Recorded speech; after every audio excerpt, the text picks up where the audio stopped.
Welcome to episode 217 of Sports Management Podcast. Today's guest is Joe Michaels, the former director of NBC's Today Show and a veteran television production leader. In this episode, we get to look behind the scenes of sports media productions together with an 8-time Emmy winner.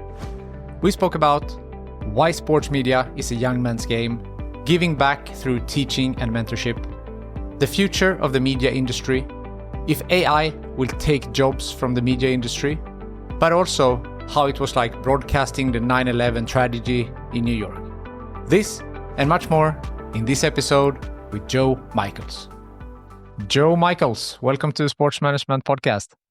Thank you. I'm really happy to talk to you. It's great to have you on the show. You are a director at the High Point University. You're also a former director at NBC's Today Show and a real veteran in television production. So great to have you on the show. Thank you. Thank you. So you have been in media since the 70s, I think. You started at NBC Sports in 1979. So the media landscape has changed a lot since. So can you tell a little bit about how your career started and how you got into media? Well, actually, I did start in NBC Sports in 1979, but I started at NBC in 1974. I actually was very, very lucky to get a job as a associate director at NBC Radio, and pretty much right out of college, within a year of me graduating college. And I was brought up at NBC. I learned everything at NBC. When I started at NBC Radio, it was the generation that had started in television and radio who were starting to retire. And that's why I was lucky enough to get involved in the business then. Along with that, doing radio news and entertainment, lots of celebrity interviews. They, at the time, and you're too young to remember this, but at the time, when there was a big event like an All-Star game or a World Series, radio was just as big as TV back then. The listening audience was enormous. So I was hired to produce and somewhat direct, because there wasn't a lot of directing in radio, the radio coverage of the All-Star Game, the World Series, for a few years there. And we actually switched the talent from radio to television. So one night the talent would do radio, and the next night they'd be on TV, and the next night they'd be on radio. And it was a big deal back then. I didn't even realize how big deal it was. I was brought up by a dad who played baseball in his whole life as a not even minor leagues. He played in local teams and things like that.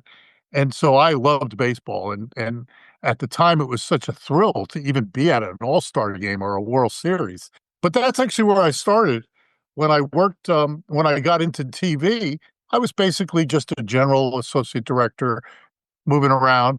But in 1979, as you say, was the first time I was asked to go to the Olympics for the 1980 Olympics, which we never went because President Carter had boycotted them. So we only covered the Olympics that year as a news story. However, I loved the people there and I loved everybody I worked with.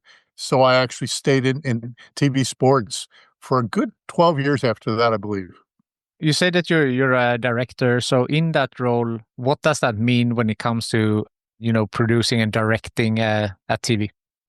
So sports directors are different than entertainment and news directors.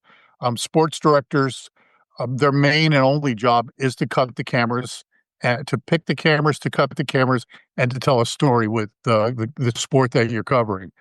In television sports especially, you'll see a producer being as active as far as calling replays and knowing all the stats and numbers of what's going on in the game. I always joked I would have to ask somebody if the person on first base was fast or not, or did they steal a lot this year? Even though I tried to keep up, a lot of it was done by a producer. In regular entertainment and in other news shows, the director basically has the coverage of everything. But as a director, you're telling the story.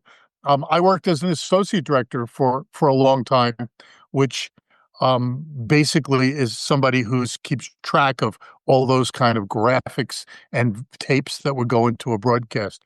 So it's I know there's a famous director at Fox Sports right now who says it's as close to being on a team as you can ever be without being on a team. Just broadcasting live television. Yeah. So I mean, when you're doing live TV, it's no do-overs, right? There's no retakes there. Right. So how's that pressure with sports that is also very unpredictable? Early on, there's a lot of pressure. Once you get used to it, you use that pressure. That pressure becomes excitement for how great you're going to do. I remember being very, very nervous early on, and as you progress, the idea of being nervous kind of goes away, and that becomes energy, and you get really pumped up for a game or any kind of live broadcast. I've done I don't even want to tell you how many thousands of live broadcasts I've done, either in sports or news or entertainment. Um, but I still get those little butterflies in your belly before you go on, and I think they get you really excited to do what you're about to do. Last year, I directed the Democratic Convention for all the networks. That's the kind of a pool feed, and I said somebody in the truck said to me, "Are you a little nervous?" I said, "I am, but that's why this is gonna be really good." So those nerves really help you, I think. I think so too. And a lot of elite athletes have spoken about that too, that they also get nervous, but it's how you use that nervousness. And, 100%. it's like a trigger, that, okay, now this nervousness means game time, and then you go. And you go from there. And those of us who really love what we do, that for me, the second we come up on the first camera, it's just from there on, it's just heaven. It's just so much fun to do. And I've talked to athletes about that too. It's very hard to explain or to teach somebody that, but those nerves become your excitement and get you going. And I'm sure many athletes have talked about it. Yeah. And athletes also talks about putting in the reps. I have done 215 episodes, something right now. I think you mentioned before you didn't know exactly how many thousands of live episodes. I think I read somewhere that it's over 5,000 you did for the Today Show. That's a lot of reps. I directed the Today Show for a very long time. A lot of, and what's funny is it's a lot of hours. When I started on the show, it was only a 2-hour show. When I left, it was a 3-hour show, and now it's a 4-hour show. So that's a lot of live TV. And to me, I think live television, live sports on television, almost anything you do live, um, just brings that excitement. There's nothing like it. And I totally agree with the fact that television production is a team sport. There's no doubt about it. And it really is. Doing a football game or a college basketball game is as close as you could possibly come to playing. I really think so. It's a really the excitement is there. Yeah, definitely. So take us behind the scenes, like one of these TV shows. You're covering a game. What's happening behind the scene? Your role as the director, the producer, everyone else. There's a lot of noise. People have come into a TV truck especially for a sporting event. There's a lot going on. A director is keyed into all the cameras they have. A producer is keyed into the content and constantly, constantly talking about what's going on the field. Opening ceremonies of an Olympics, for instance, we had upward of 40-something cameras, which is nothing compared to Super Bowls nowadays that have 200 cameras. But we had a handful of 40 to 60 cameras, and one person can't watch that. So a producer and associate directors, everybody's watching what's going on and reacting. And it's the director's job to react to the video. And as I always say it, I'm your eyes as a viewer. I want to show you what I could show you so you exactly know what's happening and what you want to see. If there's somebody, say on a football game, somebody's on a bench and their head's down and they've just ruined a play for the team, I want to show them. I want you to see what's going on. And I think that's the job of a live director, almost in any venue with a live production. Producers are constantly keeping you updated on what's going on, the storyline. And a producer, I'm sure you know that producers talk to talent in their ear through an IFB. They're constantly telling the talent what's going on. Besides that, there's a technical director who's actually hitting the buttons and focused on what the director's saying. There's production assistants, there's graphic coordinators, there's statisticians, there's audio people, there's graphics, there's video playback, replays. This is all going on at the same time. And I always tell anybody who wants to get into this, if you can't multitask, this is not for you, because you have to be aware of all these things going on. The pre-production for any show, any live show, or any show really, I think is the most important part. I joked about having somebody on first and not sure if they're a fast runner or not. Pre-production is really important, and visualizing how something's going to look is really important. I will tell you a funny story. I worked with probably the godfather of sports television, a man named Harry Coyle. Harry did the first baseball games on television, literally with only a handful of cameras in black and white, with small crews. He is in the Baseball Hall of Fame as a broadcaster. In those days, there was not color television. It was black and white. So Harry called it the white team and the black team, because that's how we saw it. And he really didn't even know the score sometimes. He was a brilliant director. And he told stories. He directed a couple of no-hitters, which could be boring, believe it or not, even though it's exciting to see. But he could make a story with close-ups of pitchers' hands and batters' eyes. And he was a brilliant director. And I think that goes to show you what somebody who's really good can do with sports, especially sports, but almost in any venue. And again, he did so many things. Lots of us learned from him. And if you watch baseball on television anywhere, the way the cameras are set up, the way it's cut, was the way that Harry invented it. To this day, it's very interesting to watch. But there's lots of noise, and there's lots of people talking, and the director is constantly cutting cameras and watching the story. I will tell you that doing a baseball game or a football game, a very exciting game, for a director, you can actually lose weight doing it. That's how much energy you're putting into it. Yeah, I understand that. And you mentioned, for example, you said a football game, and you need to cover if someone is disappointed, someone like what's going on in the game. But then you have, at an Olympic game, there might be some different sports going on at the same time. And then you have to prioritize which event, which sport, what's happening there. So then you have that additional element of complexity. So that is usually at every time at an Olympics, there's a place called an IBC, International Broadcast Center. And within there, for every nation, usually has a control area in there. And at NBC Sports, they build a gigantic complex with at least two studios. And what you're talking about is basically a primetime game, a primetime broadcast, where they're bringing in all the different venues, whether they're live or taped. And those producers and those directors, I've never directed that, but those producers and directors are just juggling everything that's happening at the same time. And it's fascinating to watch. I watched it at the Olympics in Atlanta. A really good friend of mine who was an incredible sports director. His name was Bucky Guntz. Bucky would be the director of that. He was also the senior director of NBC Sports for a long time. And I watched them juggle things. They see something happen at boxing and they go over to boxing and show you that. Nowadays, as a viewer, I can go on television and I can watch all the different sports on all the different cable channels. But in those days, they were the ones that were picking what you were seeing in that one broadcast.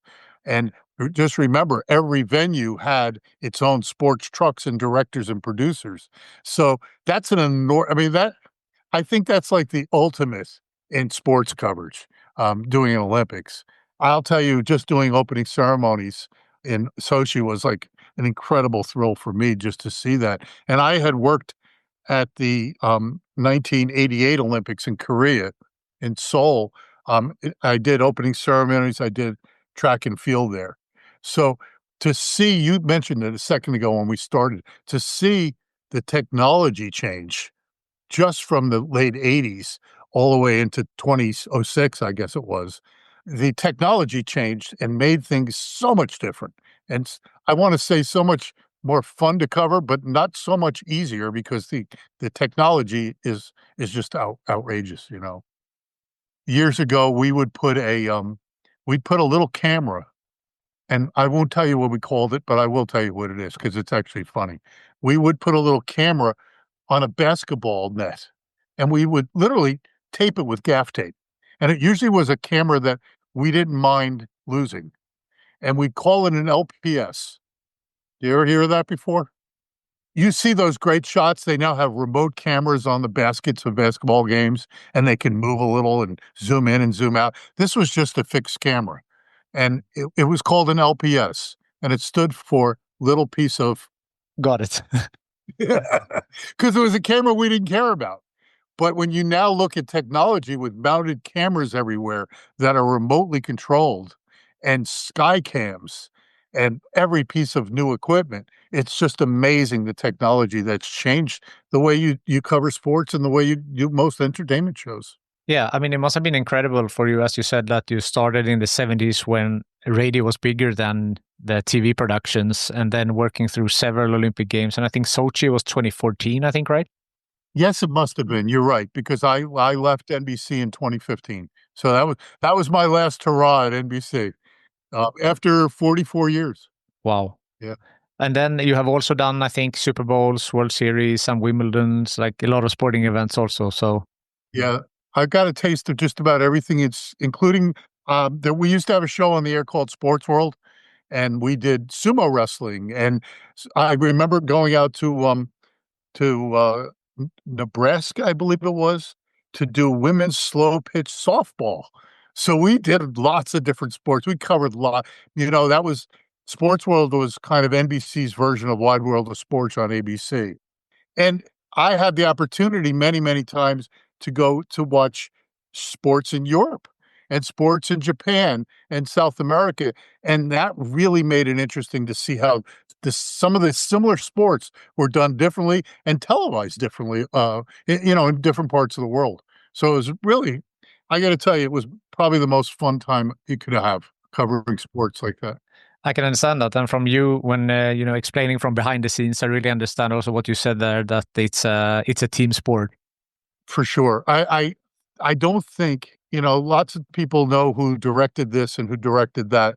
And I don't think people understand how many people it takes to put on a broadcast.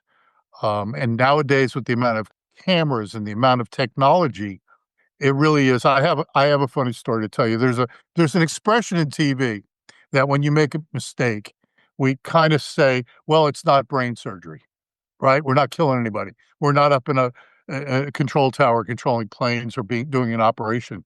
And I did a game. I directed a football game in Washington, D.C. once, and I got on the plane to go to Washington, and this woman got on the plane. I wish I still had her contact information, but she got on the plane and she had a whole bunch of books in her hands, and her glasses were askew. And she sat down next to me, and we started this conversation. And she said, "So do you live in Washington?" "No, I don't. I live in New York." She said, "Well, why are you coming to Washington?" I said, "I'm directing a football game." She said, "What does that entail?" And I told her all the little pieces of the game. And she said, "My God, that sounds so complicated." And I said, "So what do you do?" She said, "I'm chief surgeon at Children's Hospital in Washington." And I said, "We have an expression in television, it's not brain surgery." I said, "What you do is brain." So I invited her to the game, and she came to the game the next day, and she stood in the truck, and whenever I turned around and looked at her, she had her mouth open. "Oh my God, I can't believe you're doing this." And, it's really funny how people perceive some of this. But sports television for sure is probably one of the most exciting and fun television you can do. And it is a team sport by far. Speaking of brain surgery, if my research is correct, I think that you directed something called Brain Surgery Live also, right? Yeah, I right between when I left NBC and when I started to teach, because I'm at a university now, although I'm still directing, I'm working on a show for next July, for the 250th anniversary of the United States. Um, I got an offer to go and direct a show for National Geographic, and I really wanted to when I heard about the show, I said, "Wow, this sounds really good." Went to sit and talk to the producers, and the thing that caught me the most was that it was the first live show that National Geographic had ever done, and so that really it got me excited. Out of all the National Geographic shows that I had watched as a kid and growing up, they were all taped, beautiful documentaries and shows. The shows. So we started to talk about this show with the two producers, and remember sitting in the room with them, and they said, "This is about brain surgery, and we're going to do a lot of pieces on the the evolution of brain surgery and what the brain, where we are at now medically with the brain." And I said, "Well, sounds interesting." I said, "But honestly, I don't want to do a show that has a lot of blood and guts because I didn't really research it." And they said, "No, we are actually going to do a brain surgery during the show live." I went, "Wow." And we're gonna have lots of pre-produced pieces on where brain surgery is now, and the name of the show is gonna be Brain Surgery Live, and I said, "Oh, that's a horrible name. That sounds like we're gonna be cutting people up on television."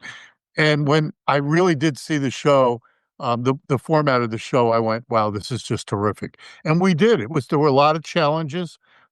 We had 4 cameras in an operating room with robotic cameras. Everything had to be sterilized. I had gone to, it was done in Cleveland. I went to Cleveland a number of times to stand next to the surgeon and watch the operation. It was a real thrill, actually. It was a real thrill. And we besides the fact that the where brain surgery is nowadays is amazing, it was just amazing to really watch and take part of that. I will tell you, one of the things that always amazes me, and I talk to people who are newly in sports or news a lot. One of the things that always amazes me is that as a director and producer, you become somewhat proficient or not an authority, don't get me wrong, but when you're tackling something like a show like that, you really get into an understanding of what happens. In other words, if I were doing a sport that I know nothing about, I would study up on the sport, the rules, how it's played. I'd watch film on it. But you really overnight have to become somewhat of an authority on what that is and how to cover it and what you would want a viewer to see. So for me, brain surgery was nowhere near anything I've ever seen. But by the time I did 4 or 5 visits to the hospital where they were doing it and watch the surgeons, you really start to understand not only how difficult that is, how difficult certain sports are to play, but how would I want to show people what this looks like on television? And I think it's very interesting. I mean, if you think about it, at any news show like the Today Show, a producer who produces lots of different subjects may get a subject at 10 o'clock in the morning, and they have to do a piece that airs the next day on the show. And overnight, they have to become somewhat of an authority. They have to figure out what the story is, find the people that to interview, and edit a story for the next day. So it's a really fast paced, but career, but it's really, really cool to learn things. I've learned I've learned much more than I've ever learned in college or reading, by just being assigned different things to learn. I've probably directed more than 1,000 musical acts. And I know pretty much about music. My family is very music oriented, but it's not till you start to direct things and wanna show, sports, music, news, whatever it is, to an audience, And brain surgery was something I had never done. I thought it'd be pretty cool. And it really ended up being a really, really cool broadcast. And again, it was the first live broadcast that Nat Geo did. So I was really, really, really proud to be part of that. Yeah, no, that's very interesting to say that because I think like if you're a commentator for a sports game, then obviously you need to read up on the players, what are their history, but maybe you don't assume that the director behind the TV production is, doing this type of research. Correct. I have to tell you, I think sports, I know news is important to know what's happening, but when you see a newscast or a news event, you rarely go back way back in time to compare it to another news event. You rarely see a commentator talking. They do compare it to historical things, maybe. But sports is the one place that, as a talent, I don't think you just become a talent overnight. If you hadn't grown up watching soccer football in Europe, if you haven't grown up and knew the players and knew tradition of the sport, you're not going to be a good broadcaster. If you're in the United States, if you're not brought up to know that Mickey Mantle hit so number of home runs that you can compare to somebody who's getting close to that now, you're not going to be a good broadcaster. Sports fans want to hear the history, the comparisons. And I think sports is one of those rare broadcasting venues for talent that you really have to be brought up on it. It's something you can't just overnight learn, or even if you study for a long time. I'm not sure you can really become a great sportscaster if you have not been brought up in that. A lot of people probably have never thought about that, you know? I see a lot of students at my university who want to be sports broadcasters. And I say, have you watched, you know, have you watched this or that? Well, I've never really watched that. Have you ever gone back and watched the first couple of what were not called this Super Bowls? Super Bowls wasn't called Super Bowl till Super Bowl III. They were called World Championship games. And they go, really? I go, yes. So you don't know the history of the Super Bowl. You better learn it before you start to try to cover football. And the best broadcasters, the Bob Costas, the people that have really shown through as talent in sports, they were brought up in it. But Bob always amazes me because he and I did something very similar. I don't know where this came from. My dad played baseball. I loved boxing growing up. And I wasn't allowed to watch boxing on television. There was very little boxing on television back then. But I would remember late at night listening to the radio, lying in my bed listening to boxing. And Bob said he used to do the same thing. Now, he became a great broadcaster. I did not. But since childhood, if you watch a certain sport, that's going to be your sport. And as you know, many broadcasters, the great ones can do lots of different sports, but many of them specialize in certain sports and are great announcers and talent in that area. It's one of the rare broadcasting jobs that I think you really almost have to grow up into. No, I think you're right. We mentioned Sochi in 2014 and then that you left NBC in 2015, right? So after that, where did your career go? Well, the year after Sochi, I retired. I actually retired. Sochi was a one-off for me. I had not done sports in about, I don't know, 18 years, 20 years, maybe. Little things here and there. I know I remember doing track and field, the Melrose games at Madison Square Garden during that period of time. But prior to Sochi, I had directed the Today Show for many years. And the reason I ended up doing Sochi is the fellow I mentioned before, Bucky Gunts, who had directed opening ceremonies literally for probably since the early 90s all the way through. He had retired, and a new director had come in, a senior director for NBC Sports, but he was going to do that primetime show where you're bringing in all the sports and getting ready for that. So they really had nobody that could have done opening ceremonies at the time, and so I was asked to do it. And it was pretty much my swan song from leaving NBC. So those Olympics were the last Olympics I went to. Prior to that, I had been directing the Today Show for many years. Which is it's a broadcasting dream to do a morning show with that many hours every single day, which encompassed everything from entertainment to heavy, heavy news. I actually still do a little bit of a speech about 9/11, being on the air for 9/11, which to me is the ultimate story you can tell, is a story that is live and big, important, but you really don't know what's happening as you're on the air. And I think it's a perfect example of live news story. And it unfolded over many, many hours. When it first happened, we just thought a small plane had hit one of the buildings in New York, and that went into, as you know, as everyone knows, where it went. But that was a live news story, which I hate to put it this way, but it's still exciting to broadcast a big event like that. So to keep people informed and to tell a story, you know. No, I can understand that. You mentioned something before also that you're directing for the 250th anniversary. Yes, it's somewhat of a secret still, but I'll give you a hint of what it is. Yeah. There are lots of happenings around the United States at that point in time on July 4th, and, at this moment, we are pretty much in negotiations, but it's a big event that's gonna happen on July 4th, and I really can't tell you what it is yet. But I love this kind of, an event.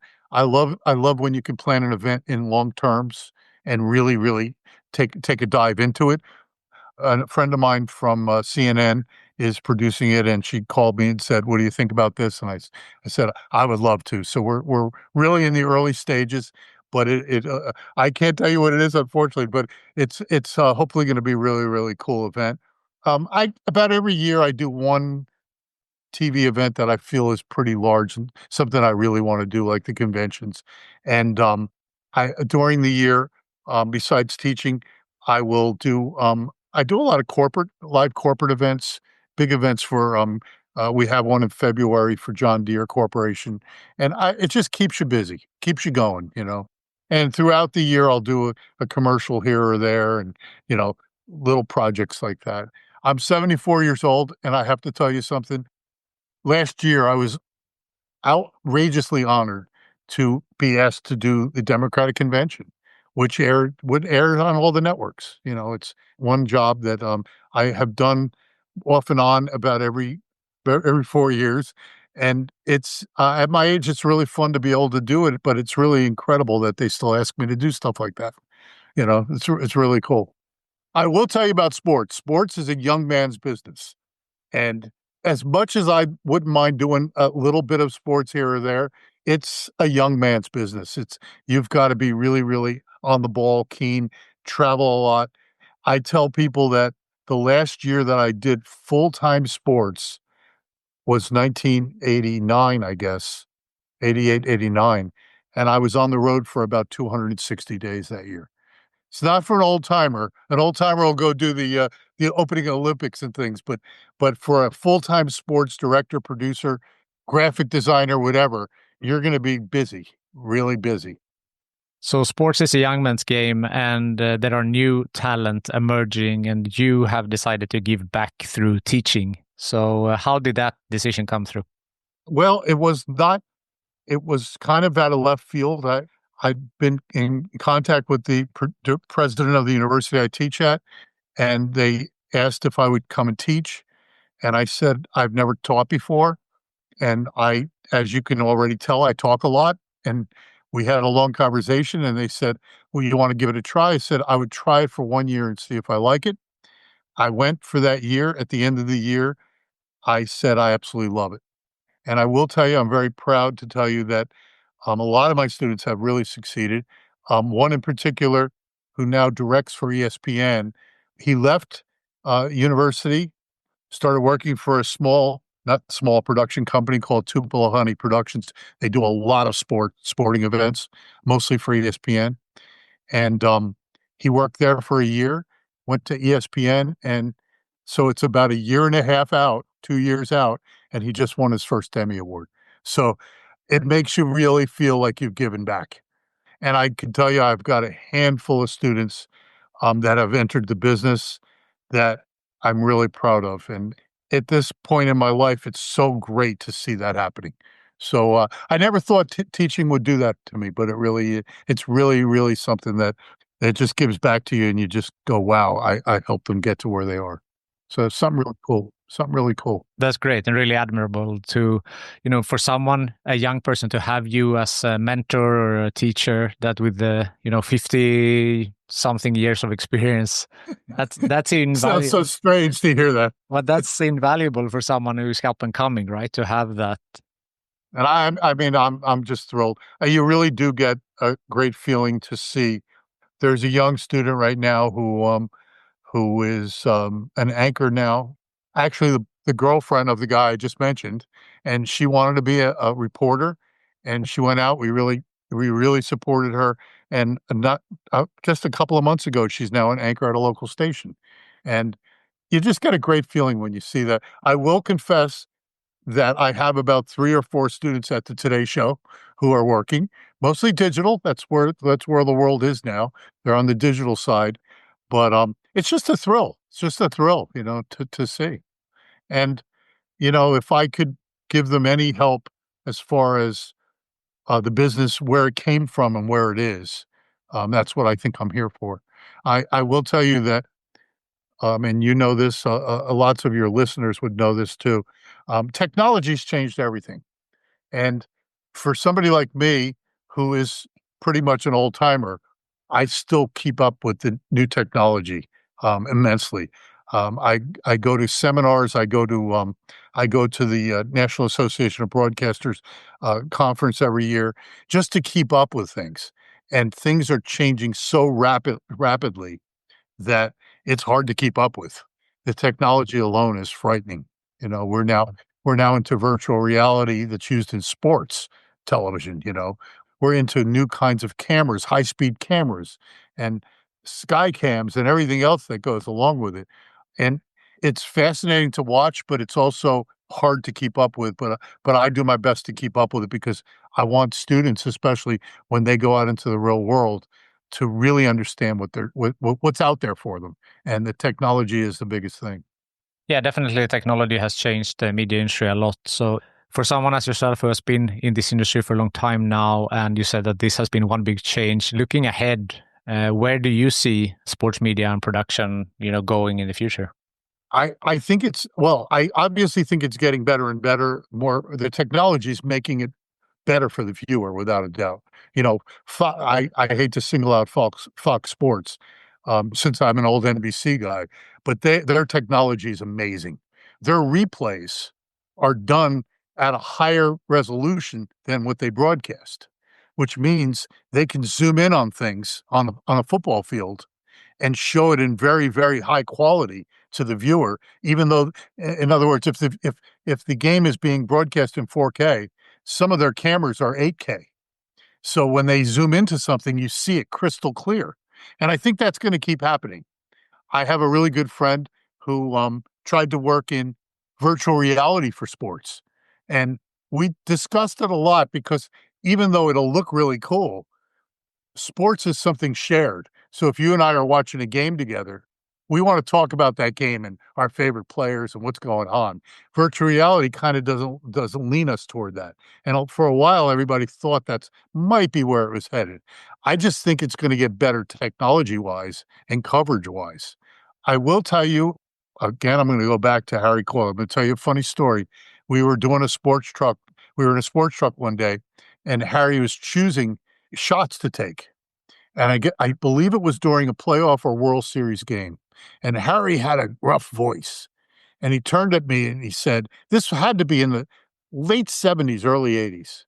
Harry turned to me and he said, someday people are going to be at home and they're going to be able to pick the cameras they want to see. And I believe that's happened. I mean, they've tried it on the internet a few times, but I think you're going to see more of that. I think you're going to see an Olympic event where you could see all the cameras at the same time and pick the ones you want to see. You want to see a player that's doing a certain sport and you just want to isolate on that player. I think you'll be able to do that at some point. These streaming services now allow you to watch more than one game at a time. So why not watch more than one camera at a time? So I think where we're headed is exciting, and I think it's because of the technology that we have. I really do. A lot of people say that what will AI technology, will that replace my position? If you're having all of these cameras and the viewer is choosing which camera he or she wants to watch. It does replace directors, but it doesn't tell a story. I still think we're ways away that AI could tell a story in an emotional way. As a director, no matter what you're covering, you're picking and choosing cameras. You're picking and choosing tape to put into things. It's emotional. If I were doing a concert and a AI director was doing a concert, they may be cutting to certain things randomly, or a guitar plays, say, or somebody's doing a touchdown, and the camera stays on that touchdown, but doesn't show reactions of other things. I think that's the emotional part of what a director does. I teach in school, I teach basic interview directing. And a basic interview directing, what makes a really good director is not that the camera's on you when you talk and the camera's on me when I talk. It's when you say something that either makes me happy, mad, I react, that I cut to that reaction. That's what makes that interview, not just cutting between the two of us. The reaction shots in a sporting event are what make a sporting event emotional. As I said before, tight close-ups, the eyes of a pitcher, the hands, the batter's eyes, say, football, people interacting in football on the bench. That's what tells a story. And at the moment, I don't think AI can do that. Let's see where it's heading. It's really interesting when you start to think about all that. Um, I know that the chat GPTs of the world that a lot of students like can do amazing things. But I still think the live coverage of a sporting event, entertainment, I don't think it's there yet that they can actually cut a story. There's some technology that does that on a corporate level, and I'm just not sure it can show the emotion and literally tell a real story, either in a news or sporting event. No, I would agree with that. That AI is great and ChatGPT, but as you said, it doesn't have emotions, right? So when you need to capture that emotion, that's a human trait. I'm a little afraid if it does have emotion. Then it'll happen. There was a great director at NBC who directed lots of the early Super Bowls, Teddy Nathanson, and Teddy was so caught up into the game and told stories. The stories, just like Harry Coyle, these were storytellers as directors.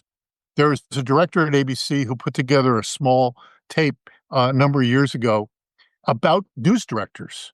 And at the time, I was a news director. And he talked about the fact that we know the names of lots and lots of film directors.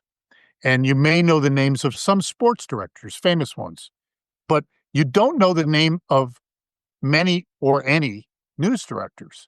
But we are the people that have given you a look at history. 9/11 is a perfect example. The shots that I chose to broadcast for 9/11 are historic. And on an event like 9/11, the shots that I didn't show, there were things on 9/11 that I couldn't show. Unfortunately, people falling out of buildings, things like that, I could not show on television. But I tried to show a story, and that becomes history. The large history events that you've seen and I've seen on TV, they're shots that directors have showed you, or the director who showed the Olympics in Munich with the kill. To this day, I remember those pictures like they were yesterday of the people on the roofs with guns. And I mean, you'll never forget, that's historic things that directors have shown the world, and they're historic, but nobody remembers those directors' names. It's kind of interesting when you start to think about what directing and producing has been over the years in many parts of media. No, that is very interesting for sure. So you have won a handful of Emmys. You mentioned that one of your students won one. You have won, is it 10? 8, 10? I won about So there's lots of different Emmys. There's Emmys. If you show up to an event and the event wins an Emmy, you win an Emmy. I have about 8 individual Emmys that I had won. And I don't know how many shows I've been on that won Emmys, but probably quite a few, especially Olympics and some of the news shows. I think it's an honor to win any kind of an award. And recently I went back and saw that I won a award. I forgot completely about this. I won an award for a documentary in radio from the New York Borough Association. And I went, wow, I don't even remember winning that. Awards are fun. I think television has always been a passion for me. So the awards don't mean as much to me, I guess, as some others. But we talked about it a minute ago. My reward now is to see a student go out and do something really cool. I feel so much more about that than I do winning an Emmy. Now, I will tell you the first time I won an Emmy, I thought it was really cool. But and it's great negotiating for salaries. But I think I'd rather hear somebody give me a call after a TV show and go, "Hey, that was really cool." That personal thing is really cool. I don't know. It's fun to win awards, but I think I got as big a thrill out of me winning one than my student Thomas when he won one. It's really cool to see. Passing it down. Definitely. Has there been any bumps on the road in your career? And if so, how did you overcome them? I didn't get a few jobs that I really wanted. Believe it or not, if I ever wrote a book, the title of the book would be Lucky. I think that anybody who's in any area wants to be the best they can, but they may get that one lucky break. And when they get that one lucky break, they have to perform. If they don't perform, they're not going to move forward. I don't think at NBC, I gradually grew. As I always say, I grew up at NBC. I was lucky enough to grow forward. A couple times I didn't go fast enough, and I think I had the patience to wait and hope that I was going to go further, but I studied more and more and tried to understand more and more. When I left NBC, there were a couple jobs that I said, I am the best person for this job that I didn't get. And I refer back to something my daughter is an actress, and whenever she didn't get a job, I said, Natalie, you don't know what they were looking for. You might think you're the best for a role, but you don't know what they're looking for. So when I left NBC and I said, maybe I'll try to get an interview for this job or that job, and I went and did it. I won't tell you the shows, but I didn't get it. I went, maybe I'm not what they were looking for. So were they bumps? They're little bumps, but I think you take those and learn from them and try to move forward. I don't think I ever had a big bump that I say, hey, that really hurt my career. I know that there were a few times I made decisions that I thought were the right decision at the time, even though I say, oh, I'm going to regret this. But then later on, it turned out okay. I know at one point I was going to leave NBC. I'd been there about 20 years maybe, and I was going to go and work on a sitcom in LA. And at the last minute, I went, I got a great deal here. I'm doing great. I was in sports, love traveling. I'm still young. And I turned the job down. And as it was, they made the pilot and the show was never picked up. So I went back and looked. All right, I was lucky with that one, because I would have left. So, there's times that you have that time to make a career. And I even tell students now, whatever it is, go with your gut. Where your gut's going to tell you whether you should go or not and take that chance. I thought you were going to say something like, and that show turned out to be Friends or something like that. No. I would have been very disappointed. I'm trying to think if there was ever anything like that. I know I've applied for shows, especially when I left NBC. There were a few shows that I would have loved to do, and I didn't get them. And, the timing isn't right sometimes. And I don't mean to sound depressed about this, but when you get older, people are looking for younger energy. And, especially with directors, they're looking for some real new ideas. And that's one of the things that I've tried to learn more, to teach more about. And I then look back and say, maybe that wasn't meant to be, obviously. But I can't think of any time that I really hit a bump that I went, oh, this is the end of my career. It always seemed to work out. I have to tell you that I really have always felt very, very, very lucky to be put in the places that I've been put in. And you mentioned you're 74 years old, working like never before. Do you see yourself working, until the end of time, or is there a time when you want to just be retired? No, I'm not going to retire. I mean, teaching to me, everybody goes, oh, when are you going to leave teaching? I go, this is a great way to retire. It's actually, to me, the best way to retire. If you can now take things that you've done all these years and teach it and have people understand it from the active point of view, that this is what I've done. Let me tell you how I've done it, and hopefully it'll help you. Why would you want to stop that? And again, it goes back to the technology and where we've come in broadcasting, that I still like to keep my feet wet when I can in doing live television or going to conventions and really keeping up with the times, so I can bring what I've learned in the past to where it's at now. I mean, I love TV and film history. There was a woman who directed she directed early movies, and she worked with a silent picture star who moved all around the set and couldn't stop moving because of silent pictures where they move a lot. And she couldn't get her on mic. So she literally went to a stagehand and said, "Would you do me a favor? Would you go get me a fishing pole?" And the guy didn't know what the heck she was talking about. He brought her a fishing pole. They hung a microphone from it and held it over this person moving around, and she basically invented the boom microphone. So the history of film and television, I love to talk about the history and where it is today and how we've evolved and why we've evolved. Many times we've evolved by the fact that we had to, you know. Super Bowl directors have been criticized over the years for missing a shot or not having an angle. So now they have 200 cameras for a Super Bowl, and they're in the stanchions, they're everywhere. They're 2 layers of sky cam. So there's no excuse to miss anything anymore. But that's what technology's done for us, you know. The replays are always the best. Yeah, that's true. I've had the honor to have you an hour here on the show. I like to end on a networking question. So who from your network do you think would be a good guest on this show? Oh my God, there's so many. John Gonzalez, who's directed many shows, is probably a really good person to talk to.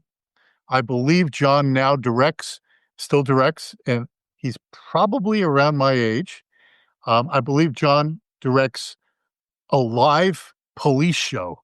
I forget what it's called, but the premise of the show is they have live cameras with 4 different cities around the United States, and they go to those cameras live as the police patrol. So he's probably a great person to talk. He's very sports oriented and stayed in sports for his whole career until he retired. There's quite a few people like that. I don't know him very well, but the fellow who just directed the last Super Bowl just retired. You know, you do a lot of sports management stuff. The CEO of the Mavericks is one of our people who comes to our campus and teaches. If you're interested in somebody like that, 100%. yeah, she's an incredible lady.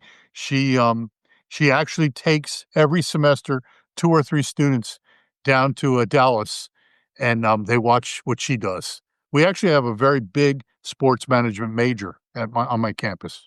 It's actually in the School of Communication. I believe it's our largest major. So she's one of our, we call them innovators in residence or artists in residence. But some of the people who are doing sports now, you know what? It might even be kind of cool to talk to Thomas, who's brand new in the sports world, winning his first Emmy Award. You know, somebody like that. He may have a really good view of where the industry's going. I'll make you a list of stuff and send it along to you. I appreciate that. Joe, thank you so much for taking the time to be on Sports Management Podcast. It's my pleasure, totally. We'll talk soon. Thank you for listening to the Sports Management Podcast. Please hit the follow or subscribe button on your podcast app so you don't miss out on any upcoming episodes. If you want to get in contact with me, send an email to sportsmpodcast@gmail.com, connect with me on LinkedIn, or follow the podcast on Instagram, X, and Facebook @SportsM Podcast.